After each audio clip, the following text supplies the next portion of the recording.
ask you though, because every time for as long as I've known you, you've been a basketball guy for real, but you're a super big football fan. But like, did you only play basketball forever though? Was that always the only sport? Just basketball. Nobody ever tried to lean on you to play something else?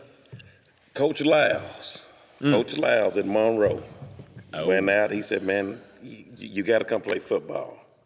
Get out there." And they didn't really water the grass over at Monroe, man. So first day in practice, I fell down and grass stuck in my arm like a knife. Right. In the practice, he said, you made the team. He said, all you got to do is bring your birth certificate. And I didn't even hear the rest of it. I'm like, okay, I'll bring that tomorrow. You going through the motions on it. He ain't see me tomorrow. That next day, he didn't see me, but I said, I ain't going back out there. Was that 8th grade, you said? That was probably my 7th grade year. 7th grade year. You gave it a shot, though. That was my 7th grade year, so they got one day out of me. One good. Now, they had some turf. Man, may have been different. Might have stayed out there. Golly, man. Listen, I can identify with that. My mama, for whatever reason, maybe she was just, being a mama, I guess. When I really wanted to play it, I was a 5th grader, and I wanted it so bad I could taste it. But she was like, no, wait till next year. Wait till 6th grade, because that had been middle school.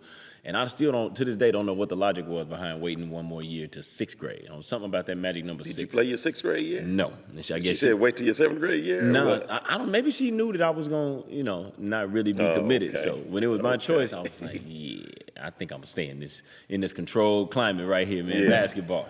Just be a fan and show up to the games and all that good stuff. So I was the late bloomer when it come to basketball, though, Coach. Like, how was it for you? Did you pick up on the game quick? Were you a quick talent, somebody who started blossoming early, or did it take a minute? Well, I was a late bloomer, too, because I didn't play all them years. If I would have, man, let me tell you something. If I would have played like a lot of people play when they in 2nd and 3rd grade and going on up and doing man. You'd have been different. Oh, man. Man. It was 4th for me. I signed a few autographs, but I'd have been signing a lot more, I tell you that. we probably wouldn't even know him. That's what he's saying. He wouldn't be on the pod. So what age was it for you? Was it high school?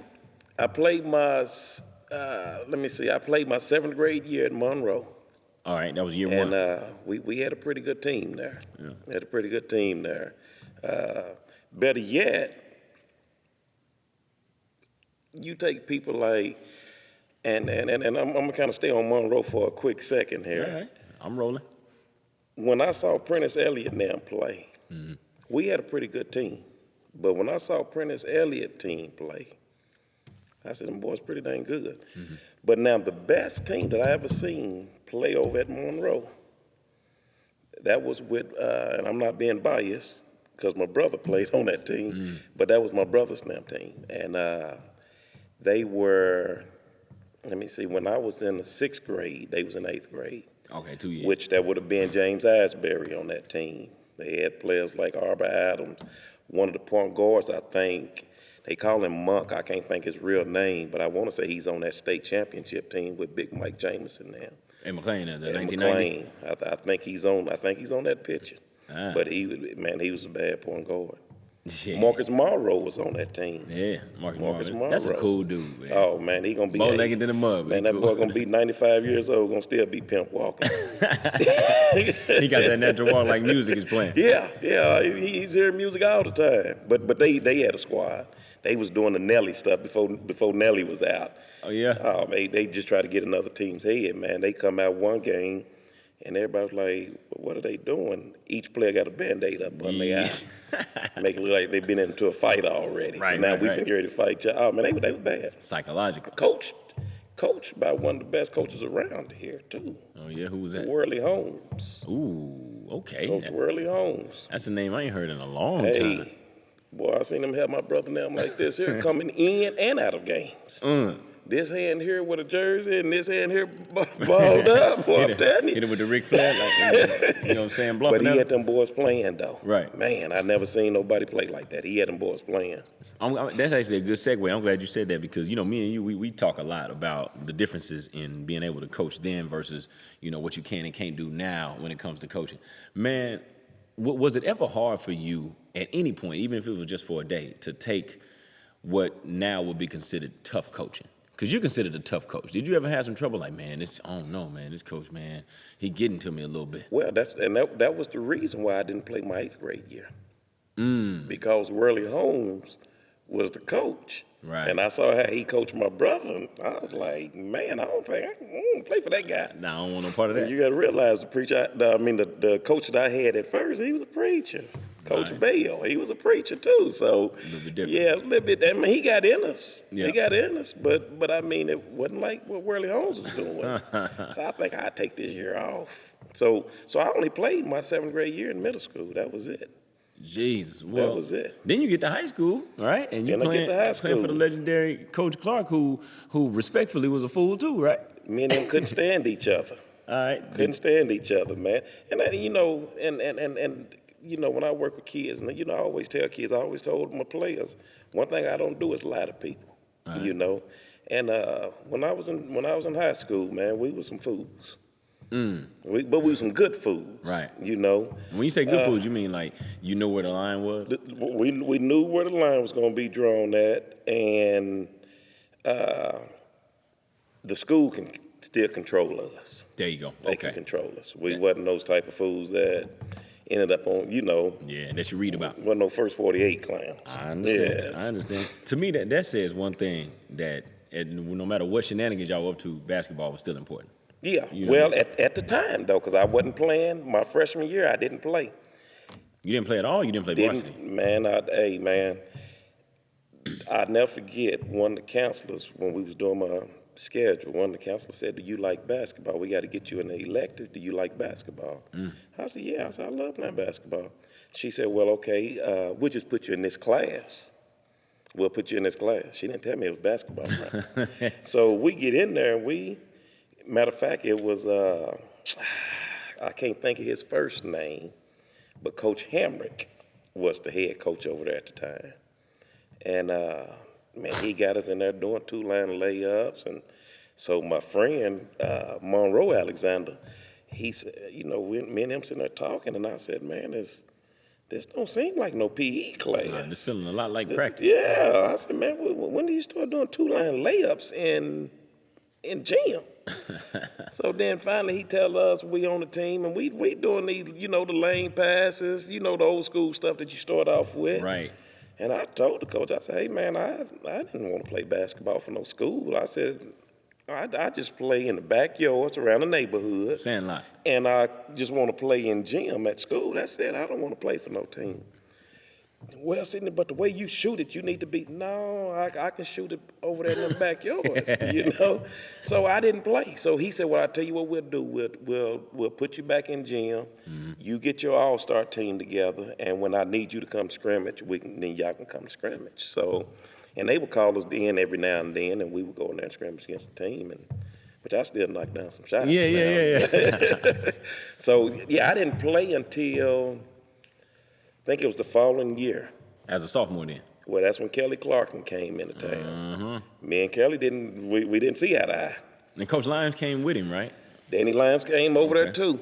And if it weren't from Danny Lyons, I wouldn't never play basketball over that hell. Now see, that's the chapter I do remember, because see, before that, like starting in 7th grade, taking a year off in 8th grade, and then taking another year off in 9th grade. I never knew that about you, man. Yeah. I thought you were just straight through. Yes. And then we get to, this is why Coach Clark didn't like us. I had a buddy, man, he went around. See, they try to say I did it, but I didn't do it. Okay. I'd throw his name out here and put it all out there. But he stole the keys. He stole Coach Clark's keys. To the gym? To the gym. All right. So we'd be in the gym hooping. Hey, man, we got 30 on 30 going in there. Oh, geez, I got a tournament. And here's the thing. If you caught it, you better hurry up and shoot it, because if not, you was getting tackled. Oh, man. That's how we was playing. Everybody you out get there tackled. just fouling. Yeah, you had people going to class limping. Oh, man. Yeah, so, and at that time, I was real small, and so right. I got big people in there, like one of my partners, Big Jason Reed. He's 6'6", 330. At that time? Yes, he come running at me to come tackle me. I got to shoot from half court sometimes. Yes, sir. Or toss the ball to him. Hey, and hitting the half court shots. Okay, you had to. That's how I ended up on the team, because it was a teammate. Well, he wasn't a teammate at the time, but one guy, Corey Hicks. He said, "Man, you need to come and you ought to come play basketball. I said, man, I ain't playing for Coach Clark. He said, well, I don't play for Clark either. He said, I play for Danny Limes. Mm-hmm. Well, I had Limes in driver's ed. There you go. And I knew he was real cool. I was like, well, I might do that. Mm-hmm. So he and I already went and talked to Coach Limes. Before he talked to you? Yes. So he went and talked to Coach Limes. So here come Coach Limes. Right. I need you to come out and play basketball. Same thing. Man, I'm not playing for Kelly Clark. No, you're going to play for me. You're going to play for me. He's setting you up. Oh, they didn't even have to throw no bait out there. But they was reeling me in real slow. That's right. And so next thing you know, I said, all right, I'll do it. So, and this was what really made me want to play basketball so much for school then. Right. So I get in my first game, 28 points. It was a sophomore game. He was a sophomore coach. We had sophomore teams at Hale then. Sophomore and JV? Yes. Okay, yeah. Yes. So I hit 28 points that game. Never forget, I hit 28 points. And so I'm in Albertson. Yeah, man. I'm in Albertson on 21st and Memorial. And some little kid about this big come up and says, you're Sidney Carter. I said, yeah. Can I get your autograph? I said, an autograph in the store. I said, you know what? I like basketball now. I like it now, you know. So that really happened. You were just talking noise. Yeah, it make you feel pretty good. For real. It make you feel pretty good, you know. Now, I got one question from that. It's like, okay, if he knew your name, that make me think that y'all had the PA system with announcers going on at the sophomore game? Well, not for the sophomore game, but we had like the baddest announcer. Man, matter of fact, Terry Scott was asking about that the other day. He said, man, y'all had the best announcer in town. I'm not for sure where he's at. I know he went over to ORU to do something, but I think he's like a speaker or something now. But his name was Chip Brim. Oh, that's big. Man, I hit a shot down here. I can be down there playing defense. He's still on my last name. Yes, I mean he was big time. He was big time, man. That's big cool. Time. So your mom or dad or nobody was ever pushing it on you. Hey man, Sidney, you need to play. It was totally your choice. You know, it was my choice. So what did your summers consist of? And the reason why I asked that is because you know how prevalent basketball is now. Like the better players play year round, boys and girls, and it's almost like you just have to. Like, you got to be dialed in the summer nowadays. But back in your time, didn't seem like it was much AAU or summer league. It wasn't. What'd you do in your summers? More in yards. Really? Yeah, my daddy was a landscaper, and he had a full-time job, and then he had a bunch of yards on the side. Right. So when we got out of school, me and my brother, we'll get on the city bus if my mama wasn't already at home. We'll get on the city bus. We'll meet my daddy out there on the yards. So we was daddy boys, man. We was around our daddy all the time. So yeah, well, that's what we did every evening, almost every evening. Sometimes he'll say, "Y'all don't worry about coming out there today," you know. But majority of the time, we got on that bus, went on out south, and we was mowing yards, and I ain't gonna really say I was putting in water sprinkler systems, but I was watching them, and I would help dig the holes. There you go. And I mean, he'll let me every now and then glue the pipes, you know, the PVC pipes. Yeah, and let me glue them together and stuff. So it was pretty. But you know, I enjoyed being with my daddy. Yeah, more than basketball or anything. Yeah, you know. Way. So do you mind working with your hands either, huh? Getting your hands dirty, figuring it out. And we had this one. You know, every now and then, some of the houses we worked at, they had basketball goals, and I'd be over there shooting. And then every now and then my daddy would stop. Boy, let me see that ball. And man, old school. Hey, I'm talking about, oh man, deep. Knocking them down. And he'll shoot them things, nothing but nets. Nothing but nets. Same shot every time. Like, man, you ain't picked up a ball in forever. And you hitting your first one. Man. And then hitting all of them, all nets. And talking noise, too. Well, I guess you get it honestly then, man. Talking noise. Golly. So, 28 points out the gate in the sophomore game. Was that the season opener? No, that wasn't my season because they was already playing. Oh, you came to the party late. Yeah, so that's when they started sending me in the gym. Yeah, it's lunchtime and then in the morning times. Because we would sneak in the gym in the morning. Coach Clark come there, cuss everybody out, run everybody out the gym. Y'all do the same thing the next day. He'll run us out. We were stupid enough. The small gym is only about 3 doors down. Right. We go down to the small gym. We start hooping in there. Next thing you know, here he come again. Man, that's a beautiful thing though, cause like of course that sounds like, man, these kids being a pain in the ass, but y'all just wanted to play ball. Just wanted man. to play. Just wanted to play. We wasn't doing nothing bad. We just wanted to play. So when did you buy all the way in to like, you know what, this is not just a hobby for me no more. Like I love this. Count me all the way in. Oh, I tell you, when I started playing with Limes, and then after the end of the season came, I shook his hand, said, "Hey, I appreciate it, but I'm not playing for that crazy man in there. You didn't change your mind at all. I'm not playing for him." He said, "Well, I need you to come walk with me right quick," because he knew Coach Clark was in his office. Yeah. We get down to his office, and he says, "You sit outside the office, and I'm going to go in there and talk to Coach Clark." Well, he didn't know when he went in and opened up that door and he closed it. I ran over there like any kid would do. Yeah, man. Went over there and put my ear against the door. Being nosy. "Coach, we got a problem." That's what Danny told him. "We got a problem." He said, "What's that?" He said, "Well, Sidney said he don't want to play for you next year." He said, "Huh?" He said, "Sidney said he don't want to play for you next year." And man, all I heard was him. Sidney, get his sorry ass out of here. He said, I'm a better coach than that. He said, one player don't determine my program. Right. He said, I'm a better coach than that. Get his schedule changed on Monday, because that was on a Friday when I said that. He said, on Monday, get his schedule changed. So when I hadn't heard enough, so I ran back over there and sat down. Yeah. Because I already knew that's like it was just crazy back then. So Danny comes out to Coach Lamb's come out the office, and he said, "Come walk with me right quick." So we walking down the hall, and he put his arm around me.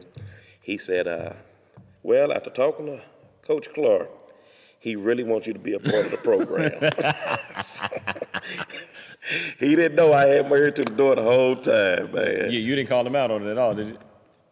I called Danny out on that probably about, let me see, probably about, I'll tell you when, it was 2000, because I was coming back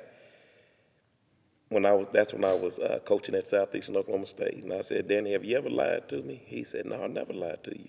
I said, "Think about that." He said, "No, I'm serious, I never lied to you." I said, "Well, you remember you said that you wanted me to sit down and you was gonna go in there and talk to Coach Clark about me not wanting to play?" He said, "Yeah." I said, "I heard that whole conversation when he said, F me, F me, F me," you know, and he said, "Sidney, let me tell you something." He said, "We really needed you that next year." He said, "We was losing a lot of players." He said, "We really needed you for that next year." That's how he explained it, huh? And we sat there and laughed about it though, man. But Danny Limes, you know, not only was he a coach, he was, you know, psychology major too. So Yeah. he knew how to play all them reverse psychology games on you. All those head games. He could get everything out of it. Because when we lost to JV game, we lost to Union by like 40 or 50. Ooh, wee. And he went down the line when he came in that locker room, and I ain't gonna say the word, but he said, "F you, F you, F you, F you, F you, F you." Went down the whole line. Straight up. He even told me that. Wow. He said, "Don't F me." He said, "F all of y'all." He said, "When we get to school, don't say nothing to me." He's 6'6". I'm a little guy at the time, you know, and I see him walking down the hallway. I walk past him, I turn my head. Didn't even want no eye But he contact. ran the mess out of it. He told us, he said, when you get in, he said, get dressed. He said, you can just bring your track shoes. He said, because we're going to run the whole practice. Freshman team was laughing at us. Yeah, he pulled him out the stands, didn't he? Well, they was getting their balls out, getting ready to go to the small gym to practice. Yeah, y'all got to run. Y'all got to run. Coach Limes told me, he said, y'all put them balls up too. He said, y'all ain't done nothing either. And he said, if anybody throw up on he put a trash can at half court, 2 on each baseline. He said, if you throw up on this floor, we're going to start it all over again. Ooh-wee. But I had too much pride. That was one thing I can say about me. I had too much pride to ever let a coach make me throw up. Never happened to you? Didn't happen. Any of your teammates ended up puking that day? Oh, it was quite a few went through. And then you already know some going to go over there just to get that rest. Yeah. Over there dry heat. Yeah, over there just spitting. Man. In the trip, all the tricks that the kids pull out, man. Oh, man. But I tell you what, after that, we went on like an 8-0 win streak. On an 8-game win streak after that. Something happened at work, man. Yeah, but whew. Now tell me, what year was that? Because you know the guy that you and I both know, Nick Harris. You know what I mean? Yeah. Assistant coach over there at Webster. You know, Booker T alum, all that. He got the Big Guy Sports. You know, he's digging in the crates, deep in the crates. Boy, he went in there. He did, man. He got some footage of you playing at Hale against Booker T in one of your hot shooting nights. What year was that for you? Was that your junior or senior year? That would have been my senior year. That was after we had lost, like, Booker T would have been in trouble. We still had, if they would have played us a year earlier. They would have been in trouble. Oh, they would have been in trouble. Oh, yeah. Yeah. See, we had just lost Clay Morton and that group. That's right. Taiwan Shanks, Brian Henderson. All those names. Them guys give you some good elbows. Right. Touch it up. Yes. It would have been a whole different ball game because Booker T only beat us by like 9 or 10. Mm-hmm. And I told you this here before. My senior year, not only was I the only returning starter, I was the only returning player from varsity. Everybody else came from the freshman and JV team. Man, no, that's different. So yes. You basically can say you're sort of rebuilding. Yeah. Oh, it was rebuilding. Yes, it was rebuilding. Golly. So, first of all, as a leader, did you? It sounds to me like it put you in a position where you had to. If you weren't one before then, you had to be one, whether you wanted to. Oh, you didn't have no choice. Yeah, you didn't have no choice. What was your leadership style, though? Was it anything like your coaching style? Nah. No? Okay. Nah. Which, you got to remember this here, too. The type of coach that we had, yeah. Man, I mean. He really didn't need no help from you. He didn't really need help. Uh-huh. I mean, because it was enough fussing. So really, it was more like you had to try to lift your teammates up. Okay. Yeah, because he was going to do enough for the fussing. Right. Yeah, he was going to, believe me, he was going to do enough. He was a lot crazy in his younger days. Mm-hmm. He mellowed out as he got older. He still would get in the players, but they, like, last couple places he coached at, they didn't see nothing. It ain't the same. Nah. Not even close. Nah. He still can coach though. He still knows his X's and O's, but he mellowed out a lot. I'm guessing y'all got to be all right, I guess, before the time you graduated. Did you get to the point like, you know what, Coach Clark ain't that bad? Yeah, he ain't the boogeyman. Man, but here was the thing about him. That guy would I mean, he was the first coach. I'm not saying he's the only coach that did that, but he was the first coach I ever seen where he would tell the team, and even when I coached with him, hey, me and my wife, we're gonna cook a Christmas dinner. If anybody wanna come on a team, you're welcome. If your family wanna come, they welcome. Oh man, that's amazing. Yes. That's amazing. Yeah, he took it up a notch. Yeah, so he did that every year for Christmas. He did it every year for Thanksgiving. Did it every year. But anytime he took us out to eat, at the time, I want to say TPS, if I'm not mistaken, only had 2 charter buses. Somehow, every time we went to go play, we was on a charter bus. Because you got to remember, we wasn't in the Green Country Conference. We was in the Frontier. Right. So we was on the bus going to Stillwater, Ponca City, Bartlesville. We even had that charter going just to Owasso and Sapapa. Dang. So y'all really and it was tough to get the charter bus. Yeah. But he would get it every time. So y'all didn't do too much playing in the inner city.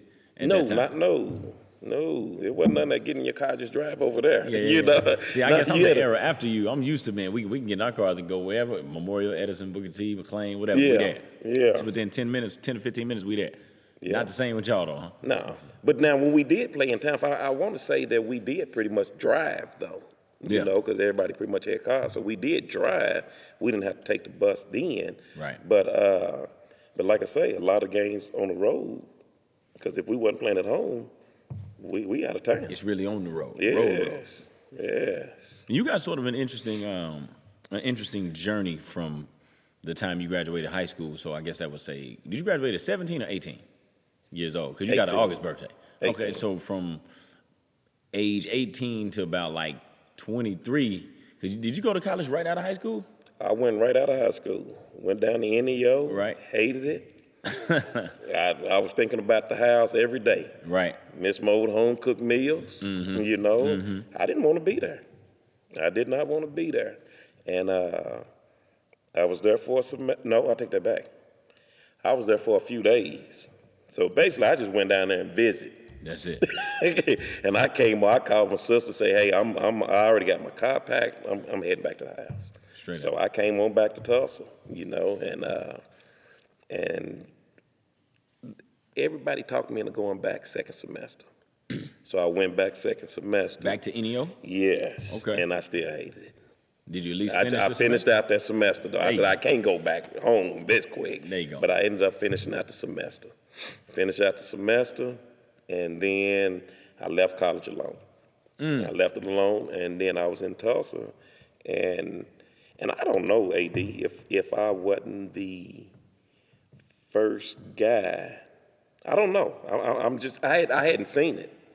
But Kelly Clark came up to me and said, hey, look here, if you're going to be in town and you're not going to go back to school, he said, I need another assistant, and you already know everything that we're doing. That's right. He said, so you might as well come over here and just be my head assistant. So I came back to coaching. Well, I came to coaching, and at that time, everybody's hospitality rooms were so good. Oh, yeah. So it was really hard for me to go back to school now. Hey, I'm turning these hospitality rooms up in coaching, man, and I enjoyed it. So that's at least it one was free meal. hard. It was hard to go back to school. Right. But which I was coaching Jimmy Walker now at that time. But then I get, while the game is going on, you hear the crowd screaming and stuff, and you kind of get this little feeling like, man, I do want to go back to college. I do want to go back. So I kept saying every year I was going to go back. I was going to go back and never did.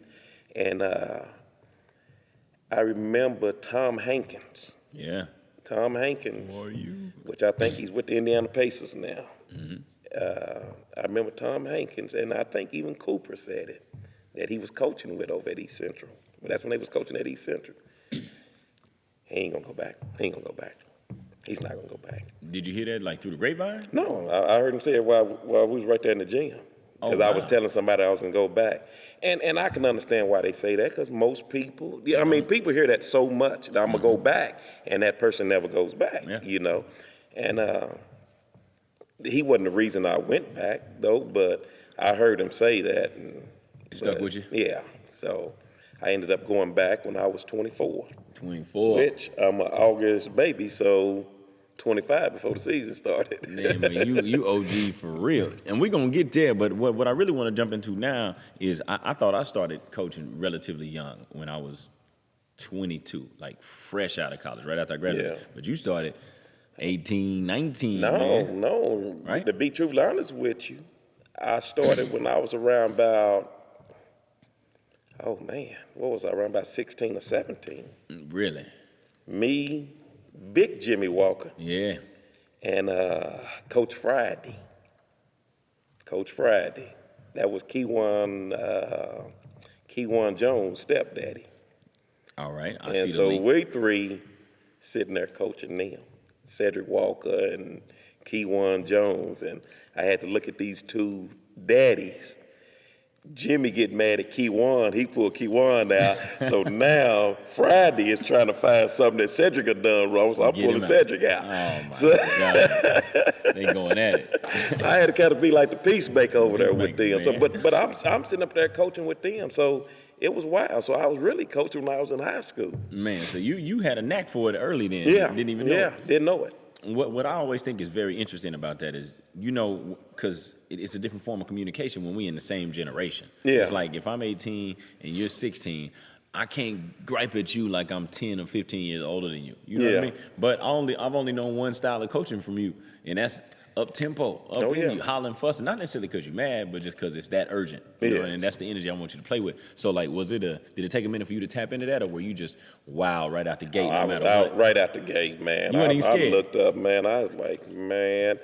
Matter of fact, people started nicknaming me the Black Bobby Knight. The Black Bobby Knight? Yeah. Jesus Christ, you didn't throw no chairs, did you? No, I didn't throw no chairs. I didn't try to help no old ladies out, like Bobby Knight said. But But I'm gonna tell you what I did do wrong. I was overcoaching. I'm calling a play every time down the court.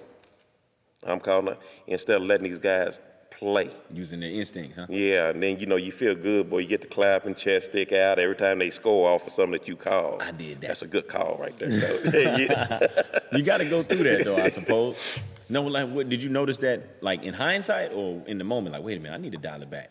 You know what I mean? Did you have some It was players late that- on in the season. All right. Because I got to realizing, because one drill I love is 3 on, the 3 on 0, then Right. 3 versus 3. Love that drill, because everything that you do in that drill can just carry out over anything that you do on the court, No matter what set. no matter what it is, And I'm sitting here thinking, now if I'm doing 3 on 0, but I'm calling a set every single time, now is 3 on 0 really helping us? Because really, like the 3 on 0, I mean, you can get some of your reads out of a set, but when you go into your motion offense, so that's why I said, you know what, I'm gonna go a secondary break. If they don't score in it, just go straight into motion, because this is what we practicing a lot on is 3 on 0, Right. and 3 on 3. So that's when I said, we're just gonna go emotion. Yeah, if we don't, then now you wasting practice Which time. we called at a passing game, which it was passed and you went screened away. Right. Yeah, so you kind of passed to the right wing. You set that screen at the elbow because that guy had to come meet you and then come up. So I mean, we set a lot of screens. You got to do that. And We set a lot of screens. we both watched the game. I coached the game, and you spent the last few weeks with my team over here at Central.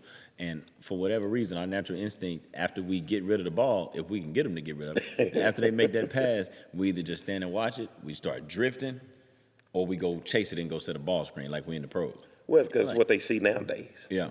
And that's the reason why I really don't even, and this sounds crazy, I really don't even care for watching college basketball that much anymore. Yeah, you told me that. I talked to Trey Phipps, and Trey said, Coach, come down and watch us play. So I went down and watched them play against KU. That was the first game I went to go see. And I remember getting on the phone, and I called a few people. I said, hey, man, I finally watched a college game where both teams is moving without the ball. Yeah. And it was kind of like almost surprising because everybody went to this, bring the ball down the court. Now he just staying there. He just dribbling. So you got everybody else standing. You got 8 players standing. And so now here come this guy, come set on ball screen. Okay, that didn't work. Okay, now you come over there, come set on ball screen. So now we went away from teaching players how to move without the ball. And that's the reason why that's the reason why I like watching Golden State play. Because you can sit there and watch them guys move without the ball, and they get the same amount of shots. They're harder to deal with that way, too. Well, here's the thing. This is what I say. When you can make that defense go sideline to sideline, 9 times out of 10, you're going to get a good shot. But when I get to just stand on defense the whole game, and now I get to go on that end and make you work defensively, I should win that game. You're going to win that one. I should win that game. It's a secret. I don't want to say a secret, but a lot of times when you think about youngsters playing up with grown men, like in some open run or something like that, a lot of people say, yeah, that's good for them because they're going to get knocked around a little bit. Physically, they're going to have to get tougher, the tempo, the pace, all that. I'm like, okay, that's big. But what's really key is the fact that ain't nobody going to put the ball in a youngster's hand and we play through you. Now, you're going to learn how to play without that ball. Yeah, most definitely. No, you go screen. I'm not coming down and looking for you. Matter of fact, go get a rebound. And I used to always encourage my players to go play, but then I had to tell them, like, you got to be careful where you playing at. Yeah. Because if I'm playing with this dude here, he don't work no job. Yeah. This grown man don't work, and we don't know it. He might just sell drugs all day. So if that's what he's doing, or if he's living off some money that he got because his parents died or something, some type of inheritance. Now, here's the problem. That guy don't have to go to work. He's not 9 times out of 10. He ain't even worrying about your career. So you might go up for a layup. You might get 2 hands in the back. Oh, yeah. Now your season can be over with. Yeah. So I always used to Put you tell down. them, be careful where you go play. But I always wanted my players to play against older people, which when I was coaching y'all over, I would bring older people up here. Always quality. Danielle Lucas, that clown, he come up here talking. And another reason why I brought him up here, because I knew he was going to talk a lot of noise. He came in talking to me right before he put his shoes on. And that's what they do in the Green Country Conference, especially back when y'all was playing. It was a lot of noise talking. So I said, well, what? I got to do something to try to get this where it's going to be similar to what we're going to play during the season. Right. So, yeah, most definitely got to bring him up here. Golly, man. You got me thinking back now. Them were good old times. Oh, it was fun. Now, during the time when you were coaching, still as a teenager, I'm guessing you were getting in the mix with them physically as much as you could. Oh yeah, hooking up, running, or being scout team. Man, I was playing ball all day long. Oh yeah, you win it. I was even with the gym class, so I'm hooping with the gym students. Man, giving it to them. Hooping so good, got my wallet stolen. Oh man. Didn't know they took my wallet. See, you on the court too long, man. Wasn't locked in. But this is when I figured I was a pretty good recruiter. I said, I think it's that kid and that kid. I take the kids down to the office. I had $42 in my pocket, in my wallet. Big, nice little chunk of change for a 19-year-old. Take the kids in the office, and the principal having to pull their pockets out. This kid got $21. This kid got $21. They split it, man. They split it right down But the I said they didn't take my coach's pass because I had a coach's pass, and then the other one just said visitor. Said guest. Uh-huh. They could have took that guest and got into a lot of games. That was worth more than that $42. Yeah, man. Golly, what ended up happening to them boys, man? They didn't do nothing to him. Yeah, they didn't do nothing to him. But it wasn't about what they did. It was about what I did. Right. I set my wallet on the floor.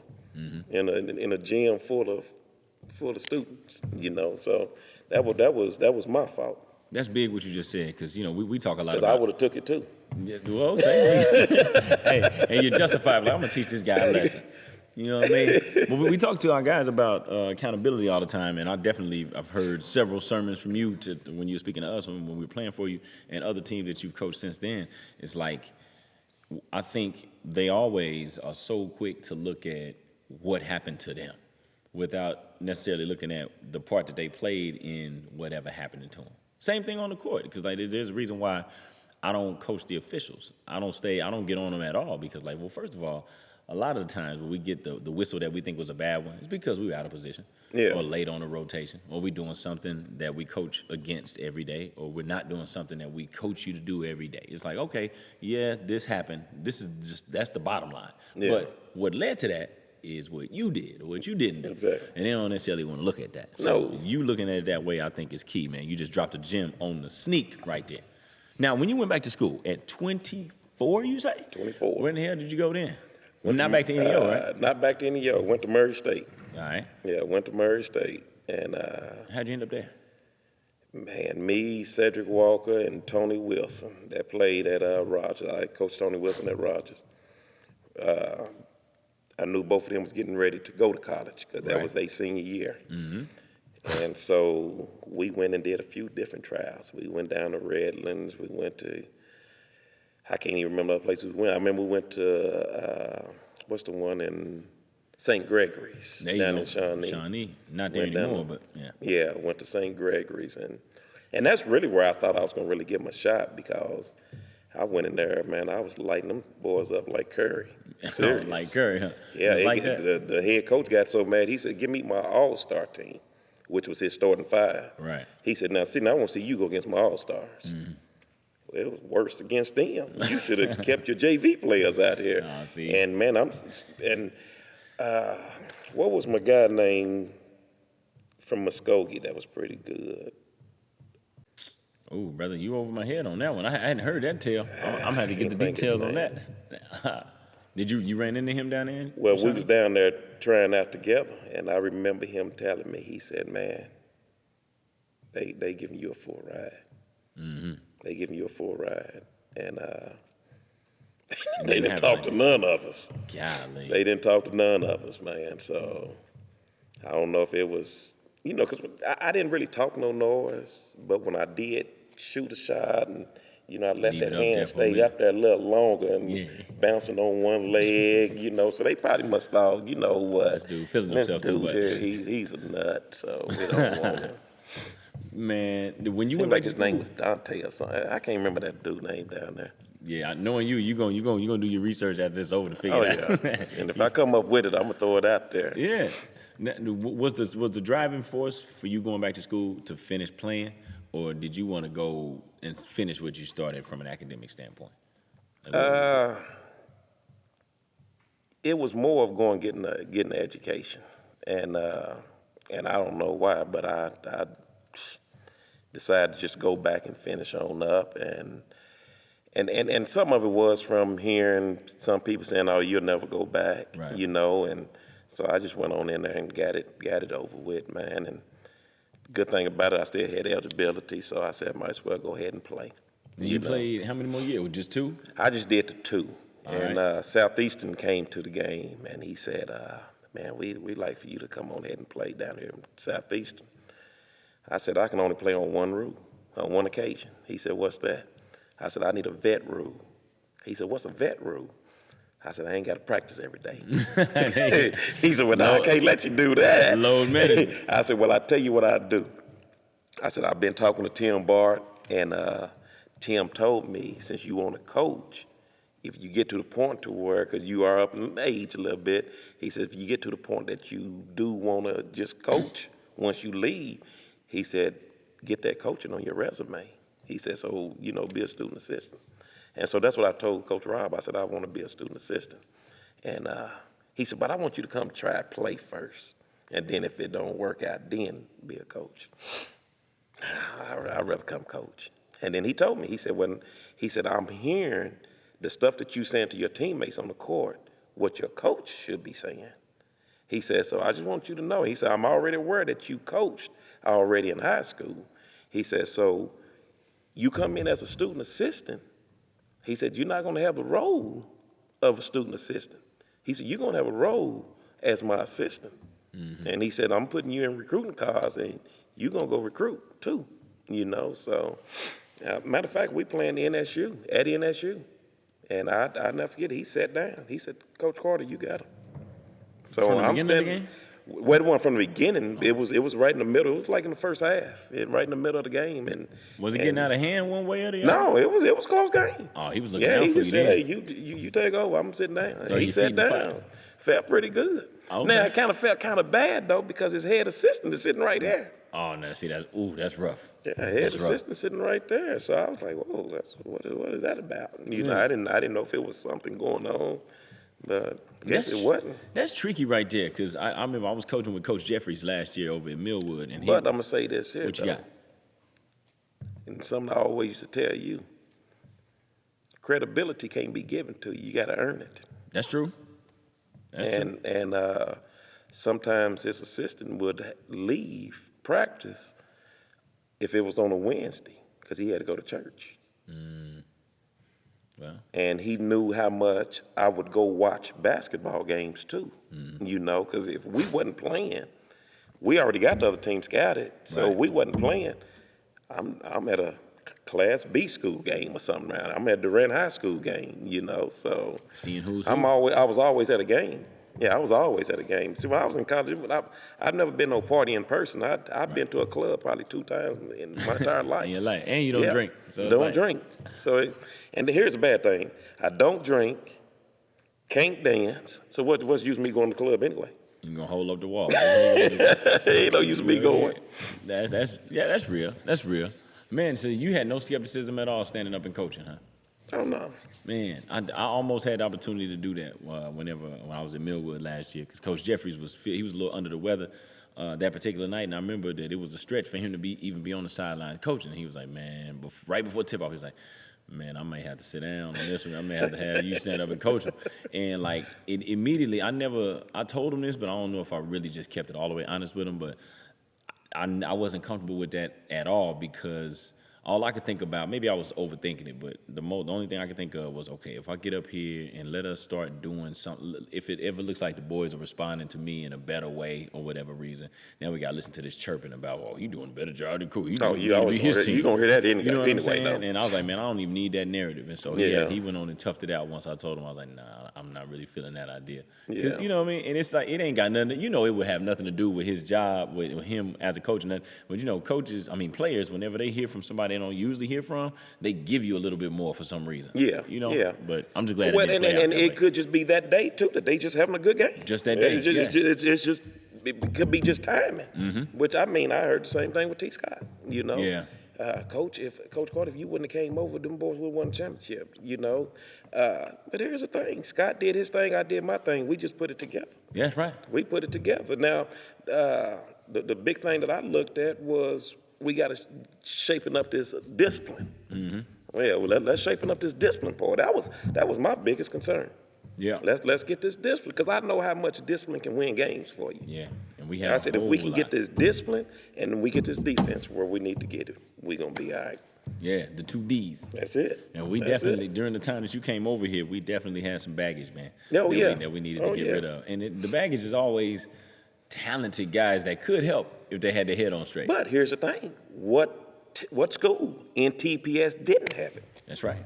What school that was outside of TPS didn't have it? That's when you dealing with kids. That's the battle. People want to act like, oh well, I'm over here at Jinx or Union, that this and this is better. Man, them the same kids that's over here. That's right. Because half of them kids is from over here anyway. If we want to get Yeah, honest with so it. you know, that kills me. That's the reason why when we did go over there and beat Union, and what was it, 2 overtimes or 3 overtimes? Nah, it was 2. And 2 overtimes. It felt like 3. I didn't have well, it was so another many limit. buzzer beaters though. Right. Because there was a buzzer beater, I want to say, at the end of each quarter. At the end of regulation for sure, and then at the end of the second overtime, which won the game. Those are the only 2 I remember. I Unless it was something- I was thinking there was one at the end of the first quarter too. I'm not might for be. sure, but it seemed like it was so much stuff going on that night. Yeah. But I can remember this here, you know, because people always, and I heard that so much. You know, sometimes when you got a all-black team, the first thing that people are ready to say is that team not disciplined. Yeah. They not disciplined because we got our own style as far as, you know, how we chant defense and whatever it is. How we you express know, our we emotions. gonna, you know, you get the black person go sing the national anthem. They Yeah. you know, sometimes they mess it all up, you know, but they gonna have their own style way they gonna do it. put a you little know, extra oomph on yeah, just unnecessary stuff. Because I'm really ready to get off of this national anthem because it's already too long anyway. There you go. You know, and then here you going for a long time. Well, it's the same. It's the same in basketball. It's the same in basketball. But when a lot of people see all black team, first thing they want to say is that team don't have no discipline. Don't have no discipline. You know, and then all it takes is sometimes you can just see one kid do something, and then they automatically say that whole team. Which I remember seeing a kid out there at Owasso. And I love to mess out the coach out of his daddy, but which was Hightower. And when his son, oh my goodness, when he was in high school, I said, somebody gonna hurt that boy. Well, he was showing out like that. Oh man, clipping people and everything else. But now, had that been different color team, it's a big thing. It's a big thing now. But nobody, oh, it's okay. He's really a good kid though. You know, that's person. He's really a good kid. So, He got the benefit of that doubt. Huh? Yeah, and he could have been. He could have been, yeah. Yeah, you know, but I saw him do a lot of dirty things in games, and some people call it dirty. Some people call it I'm doing what I got to do to win. Yeah. You know, and he was a good little player though. Good little player. but he was totally different than his daddy because his daddy was just laid back. Right. Yeah, He his was daddy cool. was real calm and cool, you know, and but yeah, he was doing all kind of stuff, man. Trip people and take off running. You know? Like, Throw a rock, man. hide the hand type of dude. Yeah. It's like that. But yeah, since you took me there, let's go ahead and fast forward. In 2005, in the spring, that's when you come from. Were you coming from Rogers at the time? Came from Rogers. Came from Rogers as an assistant, and then you came over here and joined the coaching staff under my head coach, Terry Scott. And this was right in 2005 in the spring. That was the end of my sophomore year. So you joined us like right before the summer, man. How did that, for lack of a better term, marriage come together? Like, how in the hell did you go from Rogers, which y'all had a pretty good team during that era you were there, to Central, and we had a 6-17 record that season. Like, we were down. Yeah. Man. What brought you over? Yeah, 'cause that was one year that Rogers had more wins than Central. That's right. Hell yeah. Yeah, they had more wins. Well, the players I had over there, they tried to get them guys and tried to get them to stay in the gym. When practice is over with, let's work on your shot. Let's work Right. on, and them guys didn't want to do it. Mandatory players. They did mandatory players. As you would call it. I'm trying to think his name. Lil Red, Corey Brown. Corey Brown. Yeah. He was my guy that would put that time in though. It showed. But I got tired of that though, because see, you got to remember I coach Andre Grayson them over there. Andre Grayson will put that time in. But it's like, man, this program is following what they seeing every year. It's always just this one person putting that time in, or maybe two people. Well, I get over here, the first day I got 9 players. Oh yeah. I got 9 players want to stay in the gym. I remember that. So I was like, man, this is pretty good. So then the next day I had 13. And that's when I said, okay, now I got to do something to try to keep these guys in the gym. So then that's why I said, okay, so we worked out for an hour and then we played. So I said, I got to let them play so something that they're going to enjoy. Right. Because they gonna eventually say, forget this workout. Yeah. Forget this, I'm gone. I ain't working out. So we put the playing part in, and man, we'd be in here playing we went at double the amount of time that we worked out. You know what I mean? we went at it, man. So, and the good thing about it, he had Terry Scott over here that, he trusted me. So, and he knew I was going to get players to work, which at the time, if they wasn't going to work, I was going to put them out. Yeah. Hey, you got to go. Kicked out the gym. You got to go. You remember we had one player didn't want to get back. Oh, Because yeah. the rule I had was Gotta get across everybody half. got to get across half court. There ain't going to be no cherry picking, none of that. We're not playing that type of ball. I love it. And I told myself, I have to get back. If I got to get across half court, why you think you don't have to get? Just get off the court. Bye. Listen, I played for my fair share of coaches, but you were the first assistant coach that had the audacity to hold us accountable just as aggressively as the head coach did. And and everybody respected it. We accepted it because you know how some they tread lightly, and players always know the pecking order. Like we know where your stroke runs out, but we didn't really know. We didn't really know what Coach Carter could or couldn't do for real. So it's like, all right, we might want to listen to him. You know what I mean? But and it was a magical season, dog. We started off 7-2 going into the holiday break, right? And then we come back in January, we hit a slide. We're like 1-8 or 1-9 during that whole month. It was tough, man. So like completely fell off of the radar. And then we circle back and we end up winning the state title that season, 17-11 record, which ain't sexy. But I'm saying all that to ask you, at what point during that season, if at all, did you even have the thought that this team could actually be special and go the distance? Did you have that moment? I can't remember who we played. It was here at Central. Right. And we ended up getting beat. Okay. I walk into the coach's office. I didn't hear no gunshot, but I thought somebody shot Coach Scott. He laying on. He was slumped over, coach, going through it. All I need was the yellow tape to put around him. Yeah. And I said, Coach, we got, and this is right after the game, and we just lost. And I said, Coach, I think we got a shot now. Yeah. And he raises up. Whoa, what you talking about, Coach? What you mean? I said, Coach, man. I said, I'm watching them guys. I said, they put their shorts in one pile, put their tops in one pile. 1, 2, 3 breaks. Y'all be ready for practice. Be ready for practice. I said, nobody's pointing a finger at each other. That's when I realized we had a chance. Because, see, usually when you're losing, right, that's when everything shows. That's all the character finna come out. Everything's finna show. Nobody pointed the finger at nobody. That's when I knew we had something special. Man. That's when I knew we had something special.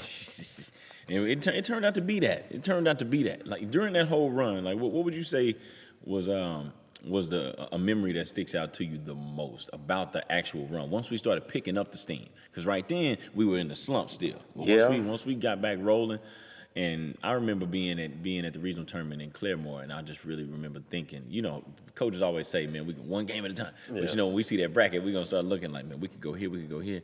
I personally remember seeing like, we can win every one of these games, man. Yeah. Well, I'm not gonna lie. I was nervous about Durant. The second time? The first time. I was worried about the second time. I was worried about them both. Well, both times we played them. Yeah. I was worried because see now we'd already beat them. So the pressure's on us. Exactly. Yeah. But even that first time, because you got to remember now, I was down there coaching at Southeastern Oklahoma State. True. So I saw these guys already play. Just a few years before. Yes. Yeah, I saw these guys. So that was, man, you gotta remember, I saw these guys play against C.J. Miles now. Yeah. You know, so, because Dallas Skyline would come down. That. Yeah, they was loaded. They was loaded. Boys could go, man. And I'm sitting up here trying to tell Eddie Sutton now what they got to do to get C.J. Miles. Mm-hmm. And then I'll be dang, he goes straight on to the league out of high school. Y'all ain't got to do that again. Yeah, because C.J. Miles' daddy told me. He said, I said, where is he going to go? He said, well, he's going to go to, right now, Rick Barnes is in the front because Rick Barnes talked to him because they was going off of what the head coach talked to him. Right. And so I told Glenn Seeprin. And so Glenn told Eddie Sutton, because Glenn Seeprin was Eddie Sutton's assistant at OSU. Right. And Glenn come up to me. Matter of fact, it was before the game. Eddie told me to tell you thanks, but Eddie gonna go give me an in-house visit.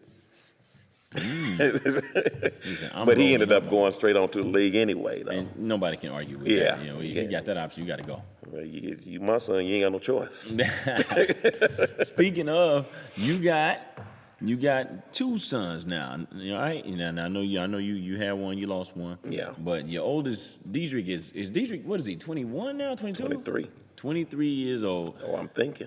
Yeah, 23 years old. Sometimes I forget my age. Listen, and you got to coach him, and we got to coach him together.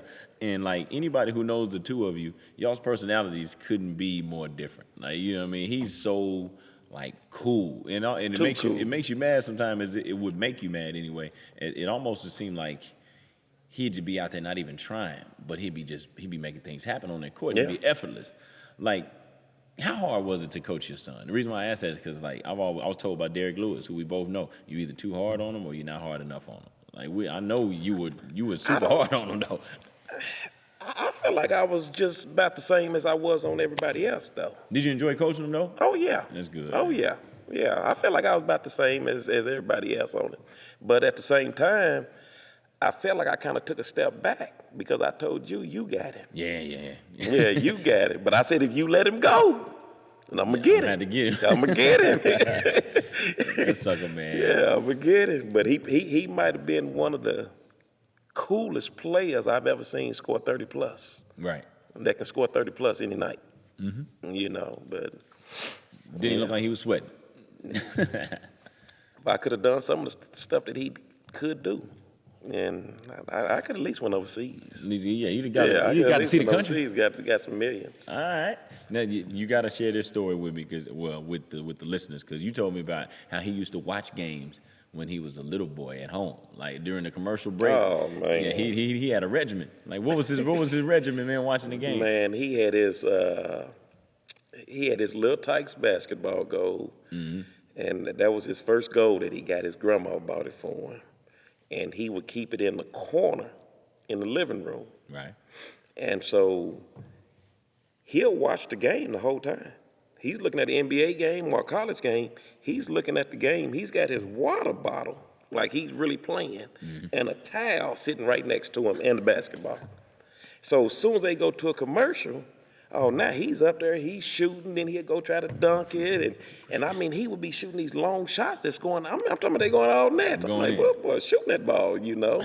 But yeah, then soon as that game come back on that TV, he'll run back over here and he'll sit down. Sometimes he would sit down on the coffee table, you know, and he'll be sitting there, and this boy's sweating. He worked up a sweat. Yeah, I think he sweat more then than he did when he was in high school. Man.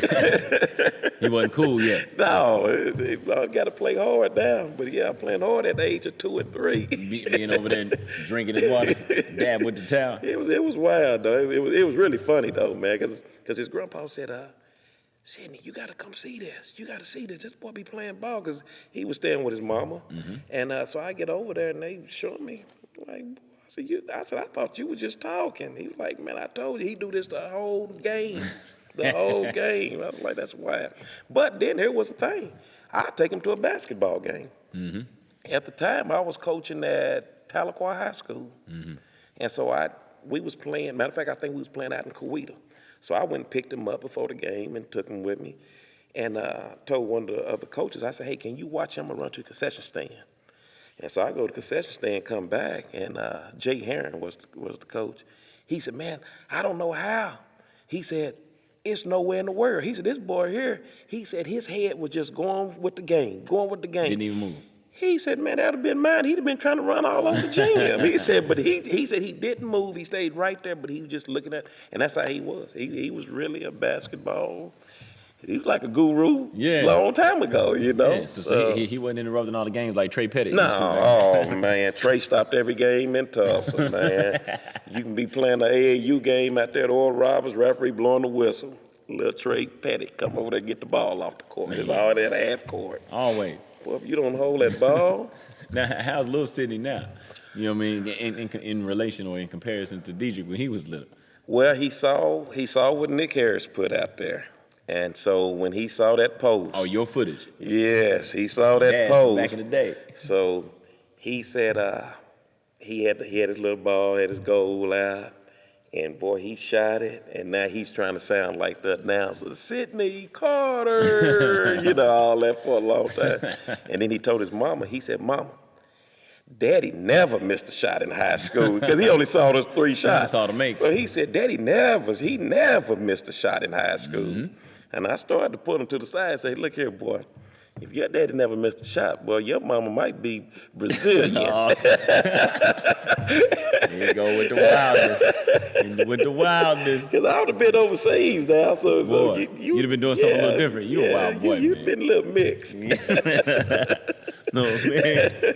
Now, look, I'm going to attempt to soften you up a little bit. You just had a new addition to the family, man. Man. You got you a baby girl now. You know what I mean? Man. Sidney Carter, a girl dad. Like, did that, like, on a serious note, did that make you feel any differently than either one of your 2 boys being born? Not really. Not really? I mean, you know, people say that. Mm-hmm. People, that girl she's going to change this. She's going to change. I said, man, let me tell y'all something. I don't know what y'all did, and I really don't care. Right. But that little girl get to acting a fool. Mm-hmm. She gonna get a whooping just like them boys gonna get one. Straight up. You know. But no, I had, cause they like, oh no, you won't hit the girl. You'll let the girl slide. No, I won't. You already know. I didn't see my sisters and them slide. Oh no. They got their butts whooped too. Mm-hmm. Same way we got ours whooped, you know. So no, it's still gonna be some discipline now. It's gonna be some discipline. It wasn't nothing no different. Yeah, it wasn't nothing no different. Just as proud as if they all were the same sex. Yeah. Well, I tell you, the only thing difference is I was, to be truthfully honest with you, really a lot more scared of her. Really? Yeah. Like Sidney, I held him a lot. When he was a newborn? Yeah, held him a lot. Dedrick, I held him a lot. Mm-hmm. I'm a little scared of this one, boys. Yeah. A little nervous. I'm getting there, though. I'm getting there. I remember you said your father was the same way when he was little. Oh, my daddy wouldn't hold a baby. Yeah, he wouldn't hold a baby. Yeah, my mama said he didn't hold none of us. She said that once we got a little bit bigger, then that's when he started fooling with us. But I guess that makes sense. Yeah, Ooh, I'm uncomfortable. Well, some people think that they gonna hurt the baby. Right. You know, and I don't know, because my daddy had some real big hands, and I don't know if he thought that he was gonna hurt him. Right. Hurt any one of us. But yeah, I've been really a little bit more nervous with this one. There you go. You know, I had her sleeping with me, but I couldn't get no sleep because I was like, I'm not supposed to go to sleep with her next to me. Right. You know, so. That makes sense. Yeah, so I went on there and finally put her back in that crib and then lay, because I was like, I got to go to work in the morning. Yeah. You got to get some rest. Man, well, I know you got a bunch of other chapters of coaching that you done been through, but I'd be remiss if I don't bring up your second state title.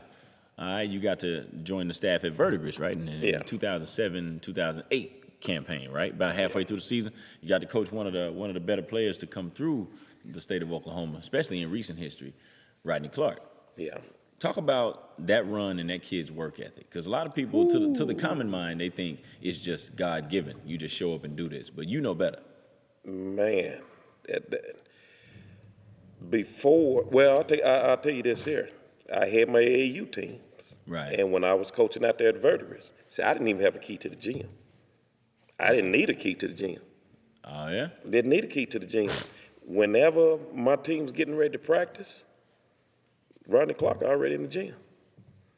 And if he wasn't in there, he came and opened up the gym for me. There you go. So Rodney come open up the gym because as soon as we get done, he finna shoot. That's right. Yeah, so he was gonna be in that gym. And now, here was a thing that I used to hear so much about him, especially from the black players at the time. Well, it's nothing to do out there in Verdigris. It's nothing to do. So that's the reason why he put that type of time in. That was their excuse why they wasn't putting time in. Right. Because like I told him, I said, well, Verdigris is only like 15 minutes. I can drive, I can get from Verdigris to East Central in about 10 minutes. I said, so if he's got a car, so he can come and hang out with y'all if he want to, but he's not making that decision. He's making a commitment to be on the court. Mm-hmm. When I was coaching at Southeastern Oklahoma State, Rodney Clark and Coach Clark was at Denison High School. So I drive down on a Wednesday. I drive down to Denison High School. They was getting out of practice. And Rodney got the gun, and he's shooting on the gun. And his daddy said, come on, Rodney, let's go. We got to go. We got to go pick up Mama. He said, no, Daddy. He said, let me get another 100 shots in. 100 makes, by the way. Yes. And Conley, and his daddy, Conley Clark, he said, no, we got to go. He said, you know, Mama going to get mad. We got to go. He said, because you still got to get dressed. And he said, he worked a deal. He said, what if I just wear my clothes that I already got with me, that I wore to school? How about if I just wear them clothes to church and let me make another 100 shots? Kept on shooting on that gun. He worked that deal out. So yeah, I saw that for a long time with him. Got the deal. But that guy, every day after practice, he was in that gym. If he missed a free throw, once the game was over with, after we talked to everybody in the locker room, he come right back out. And there's a bunch of parents and stuff on the court talking to their kids, talking to people, and they getting, before they leave the gym. Right. Rodney shooting free throws. There you go. He's shooting free throws because he's upset about missing that one free throw. Just one. Just one. Just committed to excellence, man. Now, you can coach several AAU teams. You can coach on the boys' side, the girls' side, the college level, the high school level. You coached at Muskogee. You coached at Sapulpa. You've coached at Central on the boys' side. You had a head stint with the girls for a hot second. Now, I got to talk about the other side of the business. And now, a good friend of mine, he's the head girls softball coach at Piedmont. His name is Keith Coleman, and he was at Muskogee for about 11 or 12 years, something like that, too. He said to me one time after I lost my job at Piedmont, he said, well, Coach, and I wasn't necessarily ready to laugh at the time, but he said there's two types of coaches. I said, what's that? Types. He said coaches that have been fired and coaches gonna get fired. That's how he said it.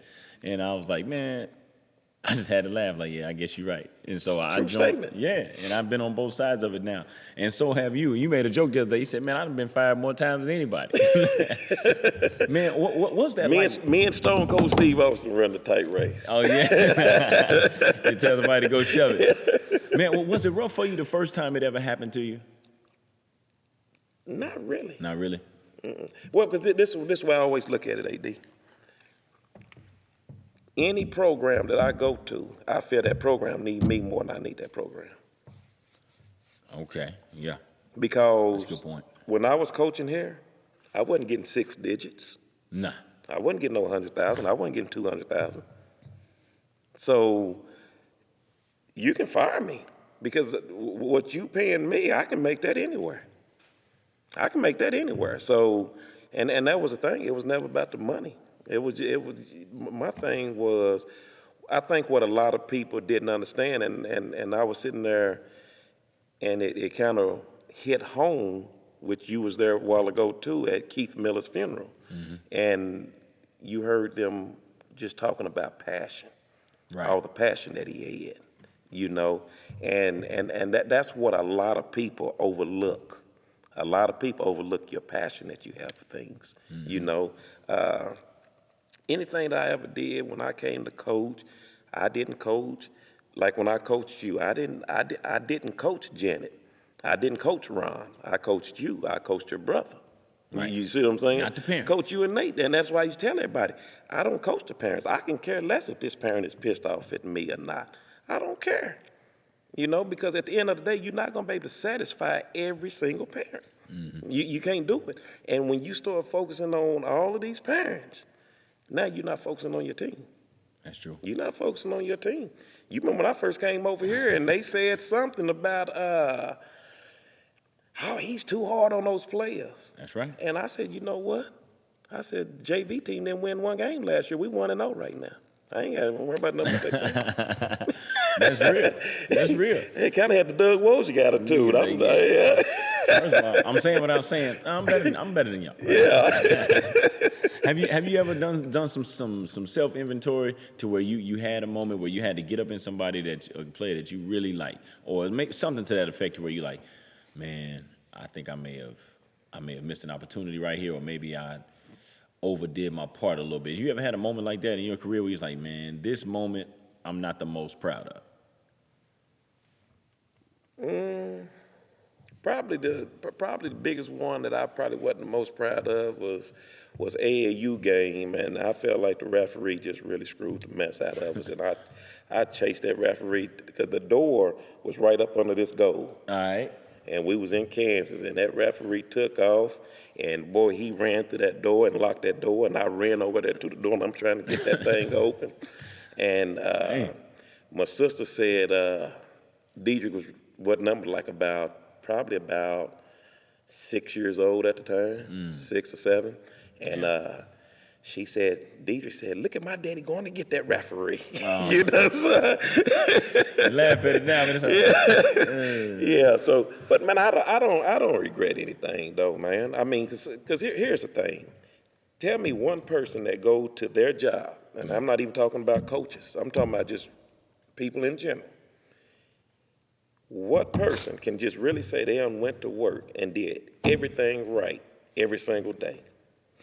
Not this guy right here. Not too many people. Right. Not too many people. And the more that you feel that job needs you, the more you're going to do wrong. That's true. Some people might go to work and say, shoot, I'm going to go in there and get on that couch and lay down. They know they ain't supposed to be laying down. Right. So I don't have no regrets on anything. Now, I've said this here before, and I was talking to LaRon Buggs, and I was telling him when I was coaching his son, and one of the best kids I've ever been around, and people didn't think so, but when I coached him, I used to hate to fuss at him. Yeah. I mean, because he was just a real good kid, He was. I hate to fuss at him, but here's the thing. A lot of kids that I've coached was good kids. Yeah. I hate fussing at them. But when I sit back and try to sit back and just coach regular, I look at that scoreboard, I'm down 20. Yeah. So evidently, Yeah, y'all ain't responding to this They don't niceness. respond to that. Matter of fact, we was playing in an AAU tournament in Kansas, and his grandma, coach too hard on the players. So I was kind of set back this game. Okay. And I'm still coaching, though. We down 23. And I can hear her, y'all need to come on, babies. Y'all need to come on. Y'all not playing ball. Right. And so finally I called time my way. We're going to do this my way. Yeah. I went back and started yelling at them and fussing. Next thing you know, we up 12. Oh, that's a hell of a swing. We man, up Cole. 12. End up winning the game by 20. When it was a minute and 15 seconds left, she's wore out. Yeah. She wore out up there because she been yelling and screaming at the players like I usually yell and scream at her. And then finally she said, it don't make no sense that somebody got to fuss at y'all for y'all to play hard. I was like, that's what I've been trying to tell y'all for the longest. This whole time. And here's the bad thing about it. When I'm yelling and fussing at players, Right. all you got to do is just listen. It don't hurt to listen. Because it applies to you too. Yeah, it don't hurt to listen. But you know what hurts? When I got to yell and scream because now my ribs is hurting. Yeah. When I get home, my head is hurting. Uh-huh. I mean, I'm the one feeling all of this. Mm-hmm. Ain't nothing hurting on you. All you got to do is just listen. And if it's a tournament, you got to get on up tomorrow and do it all over You got again. to do it all over again. Man, that's a hell of a breakdown. And that's But just, you got to remember, you still had to come back the next day and deal with the rest of the students. that's right. Yeah. And it was never a cakewalk in this building Yeah. at that time. And I remember there was times when, I used to be with the special ed. So sometimes you got to tell them kids the same stuff over and over. So like I used to tell the players in practice, hey, look here, I might have told them the same stuff. I ain't finna keep telling y'all the same stuff over and over. Because now y'all get on that baseline. Yep. We can handle that a lot different. A lot different in that classroom. Man.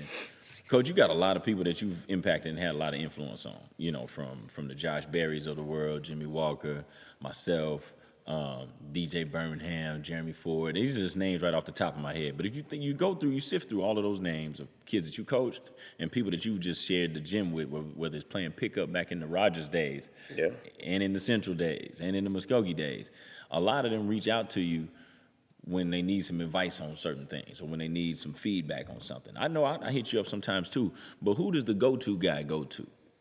Who do I go to? Yeah, who are some of the people or the person that you may reach out to whenever you may need some advice about something or some information on something? And the reason I ask you that is because I know you're a big daddy's boy like I am. Yeah. But your dad's gone now. Yeah. So, I know who I go to, but who you go to? Well, now, if it was something with basketball, Right. I would always most definitely call Kelly Clark. Gotcha. Yeah, I would most definitely call him because me and him always ran the same system. There you go. Yeah, so it was a lot easier to get feedback from him on how we did a few things, So if I was stuck on something, because I didn't have to break it down, because if I would have called some other coach, I got to break it all the way down. So it's going to be a lot longer conversation. Right. So I got to break everything down what I'm talking about. I can just tell him the name of this drill, or whatever I'm trying to run, man, it ain't right, and he could break stuff down to me. So a lot of it was Kelly Clark, Man. and Worley Holmes because of the style.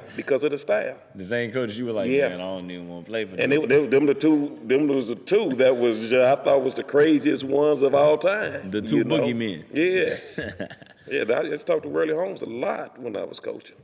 Man, that's good to know because we all got somebody that we reach out to, and I think it's dangerous once we get to acting like we know it all. Oh yeah, you know what I'm saying? We only take calls, but we don't make calls. Matter of fact, and I kind of got put down a little bit because of you. Oh whoa! And I don't know where this is going, but I'm with you. and whatever was said in the newspaper when you first got this job, you had said something about stuff that you had learned from the coach in Oklahoma City. Mm-hmm. Well, Worley Holmes said, I can't remember the exact words, but me and his son was standing there. He said, "Oh yeah, I'm glad they hired that guy. I'm glad they hired." He said, that guy got something that y'all ain't got. He said, see, he went back and said that he learned something from this person. I said, wait a minute. Wait a minute. How you gonna sit there and tell me what I ain't never said before or something? Yeah. I was like, man, yeah. So Worley Holmes, he was happy that you got the job too, man. Shout out to Worley Holmes. So basically, he was getting on y'all for not paying, for not giving him his due. Yeah, I'm like, man. Tell me you learned something. And this guy don't realize, like, Worley, what you don't know is I come to you all the time. That's right. Don't take it for granted at all. I got two more things I want to throw at you, Coach. Man, we always we usually wrap up with this segment, but I got something else I'm gonna follow it up with. We call this one all due disrespect, all right? And where I'm coming from with that is, we always got some games we could go back to. They be like, man, that team should have never beat us. Or that coach or that matchup I had, I should have won that one, but I didn't for whatever reason. So in your playing career and in your coaching career, what game would you go back to and run it back if you could? Ooh, Lord.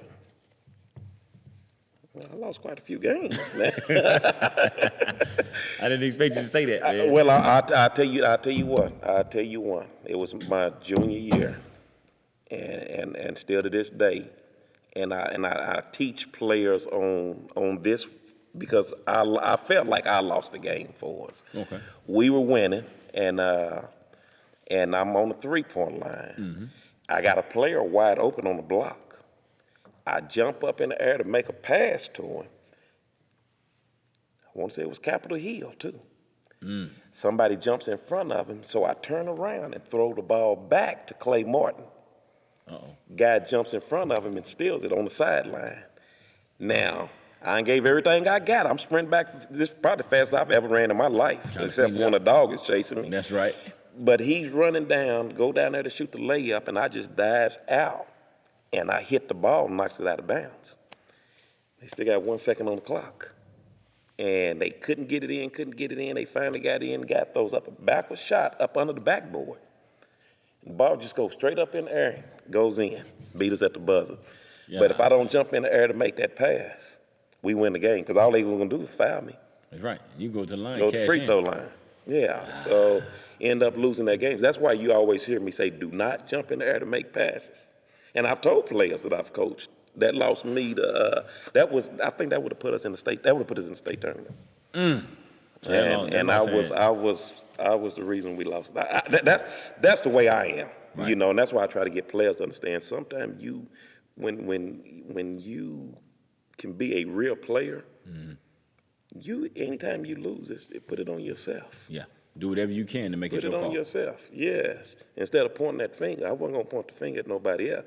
Clay should have stepped to the ball. I didn't say that. That's easy I out. threw the ball away. Yeah, all I had to do was just hold it. Lost your discipline. Well, I know I said, well, shit, I got to add another Oh, and question. then on the coaching, Yeah. we playing against Sammy Mack's AAU team. Okay. And I'd already heard from everybody outside in the parking lot.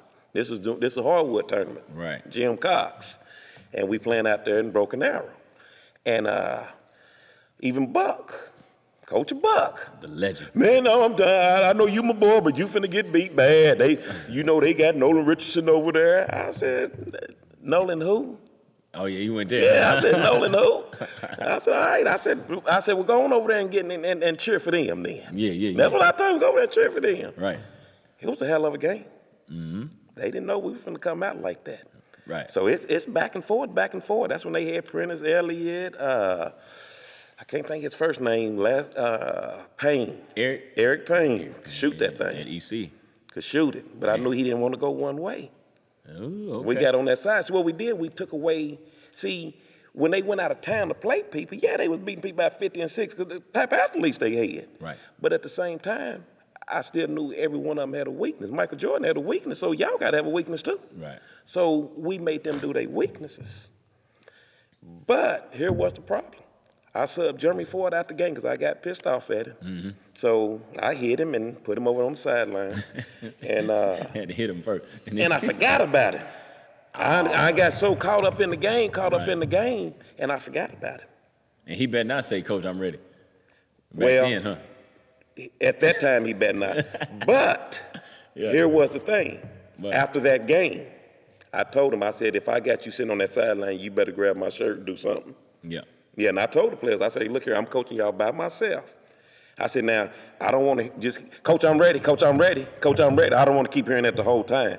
But if you know you sitting over there and you know you one of my guys that really plays and that's really helping this team, hey, every now and then, I don't mind you tugging that shirt, saying, hey, I need one. Yeah. Hey, About come on. It's getting away from I us, can Coach. get out there and help us out. And we ended up losing the game, I think, by like 2 or 3 points. But everybody said we was going to get beat by 40 and 50, See, like because they was blowing people out. It wasn't going to be competitive, they said. Man, I ain't had a team. No, we don't get blown out. That's good, man. We don't get blown out. That's called competing. Yes. What's the difference or differences in coaching college student athletes versus high school student athletes? Well, you got people in high school. Some guys want to be on the team because their friend is on the team. Great Where in point. college, you don't get to make that decision. Yeah. In college, you got to remember, we brought you in. I picked you. You see what I'm saying? So kind of like, matter of fact, Jimmy was coaching at NEO at the time, and I was Right. at Southeastern. I remember that. And we went down to Texas to go see this player.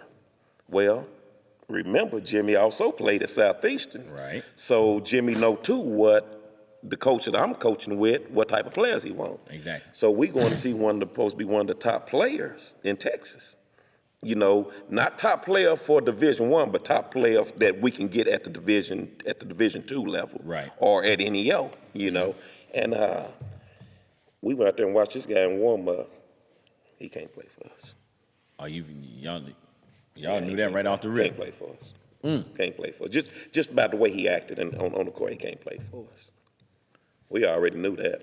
Did y'all finish watching the game? Y'all said we out. We started. Well, no, I drove down there. I'm still watching the game. I'm gonna give my money worth my time, bro. Yeah, even though I was cold, because, Texas, they keep them gyms too cold for me. Yeah, man. Yeah. I can't stand a cold gym. Now, how in the hell you become a Hurricanes fan, Coach?